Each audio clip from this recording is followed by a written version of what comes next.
আজ আমি লইট্টা শুটকি দিয়ে ভীষণ মজার একটা ভর্তা তৈরি করব। এই ভর্তা তৈরি করার জন্য প্রথমে শুটকিগুলো এইভাবে টুকরো টুকরো করে কেটে নিব। তারপরে গরম পানির ভিতর শুটকিগুলো মিনিট 5 ভিজিয়ে কাঁটাগুলো বেছে নিব। গরম পানির ভিতরে শুটকিগুলো ভিজিয়ে রাখলে কাঁটা ছাড়াতে খুবই সহজ হয়। এ পর্যায়ে চুলায় আগুন ধরিয়ে কড়াই বসিয়ে দিব। তারপর কড়াইয়ে সরিষার তেল দিয়ে লইট্টা শুটকিগুলো ভেজে নিব। শুটকিগুলো হালকা ভাজা হলে এর ভিতরে দিয়ে দিব পেঁয়াজ কুচি, রসুনের কোয়া এবং শুকনো লঙ্কা। এগুলো দিয়ে ভালোভাবে নেড়েচেড়ে নিব। শুকনো লঙ্কাগুলো অল্প ভাজবো এবং লাল লাল রাখবো। লাল লাল করে রাখলে ভর্তার কালারটা খুবই সুন্দর আসে। আর শুকনো লঙ্কা বেশি ভাজলে ভর্তার কালার একটুও ভালো হয় না। তাই আমি শুকনো লঙ্কাগুলো আগে ভেজে আগে থেকে তুলে রাখি। এখন শিলনুড়িতে শুকনো লঙ্কা এবং নুন এগুলো একসাথে বেটে নিচ্ছি।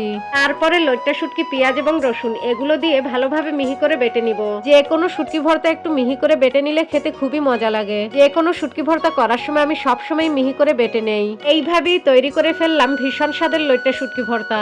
এইভাবে তোমরা কি কেউ পাটায় গরম ভাত মেখে খেয়েছো? আমি কিন্তু আজ পাটায় ভাত মেখে খাবো। ভাতগুলো পাটায় এইভাবে মুঠি করে রেখে দিচ্ছি। আর সবাই মিলে একসাথে মুঠি ভাত খেয়েছি। সবাই মিলে একসাথে মুঠি ভাত খাওয়ার মজাই আলাদা ছিল।